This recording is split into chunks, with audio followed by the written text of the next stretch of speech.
One thing I wanted to say about filmmaking is, about this film, in thinking about some of the wonderful talks we've heard here, Michael Motion, and some of the talks about music, this idea that there is a narrative line and that music exists in time.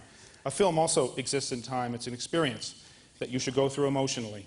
And in making this film, I felt that so many of the documentaries I'd seen were all about sort of learning something or knowledge, or sort of driven by talking heads and driven by ideas.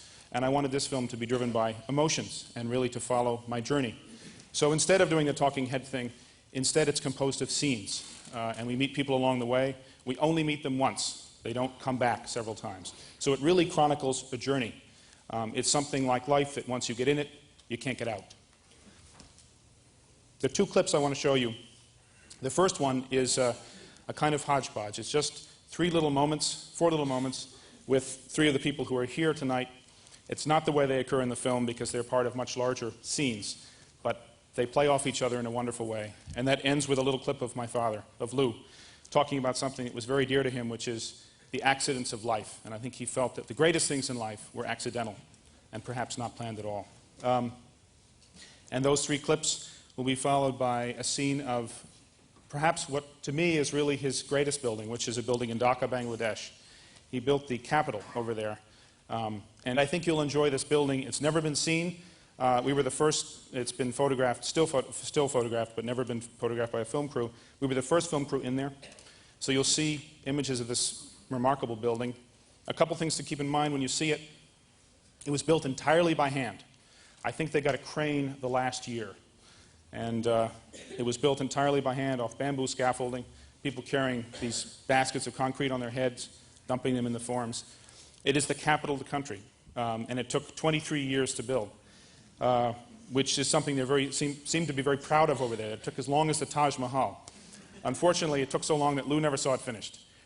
He died in 1974. The building was finished in 1983. So it continued on for many years after he died. And so think about that when you see that building, that sometimes the things we strive for so hard in life we never get to see finished. And that really struck me about my father in the sense that he had such belief that somehow doing these things, giving in the way that he gave, that something good would come out of it. Even in the middle of a war, there was a war with Pakistan at one point, and the construction stopped totally, and he kept working because he felt, well, when the war's done, they'll need this building. So those are the two clips I'm going to show, and roll the tape.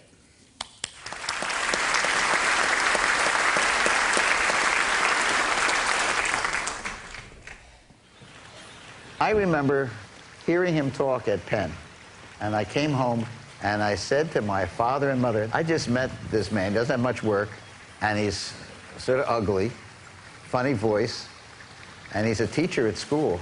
I know you've never heard of him, but just mark this day that someday you will hear of him, because he's really an amazing man. I heard he had some kind of a fling with Ingrid Bergman, is that true? If he did it, he was a very lucky man. Did you hear that, really? Yeah, because when he was in Rome. He was a real nomad. And, you know, when I knew him, when I was in the office, he would come in from a trip, and he would be in the office for 2 or 3 days intensely, and he would pack up and go, and, you know, he'd be in the office till 3 in the morning, working with us. And there was this kind of sense of the nomad in him. I mean, you know, as tragic as his death was in a railway station, it was so consistent with his life, you know. I mean, I often think I'm going to die in a plane, I'm going to die in an airport, or, you know, die jogging without an identification on me. I don't know, I sort of carry that from that memory of the way he died. But he was a sort of a nomad at heart. How accidental our existences are, really, and how full of influence by circumstance.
We are the morning workers who come all the time here and enjoy the working, scenic beauty and the atmosphere.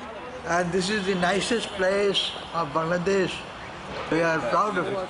You're proud of it? Yes. This is the national image of Bangladesh. Do you know anything about the architect? Architect, I have heard about him. He's a top-ranking architect. Well, actually, I'm here because I'm the architect's son. He was my father. Oh, that Louis Kahn. Yeah. Oh, you No, are not Louis Farrakhan, Louis Kahn. Louis Kahn. It's different. Yeah, Louis Farrakhan. Oh, I heard about him. Me too. Your father, is he alive? No, he's been dead for 25 years. Very pleased to welcome you. Thank you.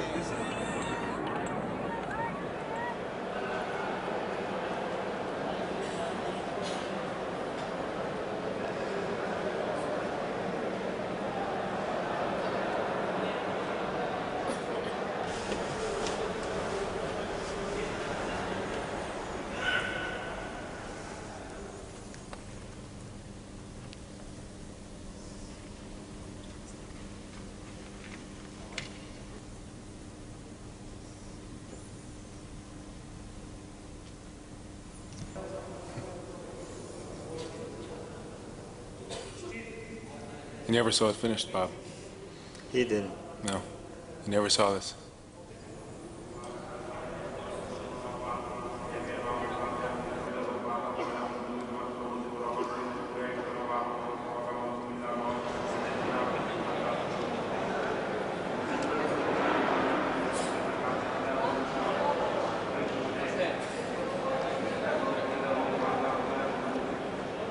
It was almost impossible, building for a country like ours.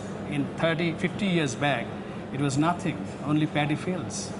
And since we invited him here, he felt that he has got a responsibility. He wanted to be Moses here. He gave us democracy. He's not a political man, but in disguise, he has given us the institution for democracy, from where we can rise. And that way, it is so relevant. He didn't care for how much money this country has or whether he will be able to ever finish this building, but somehow he has been able to do it, build it here. And this is the largest project he has got in here, the poorest country in the world. It cost him his life. Yeah, he paid his life for this. And that is why he's great, and we'll remember him. But he was also human.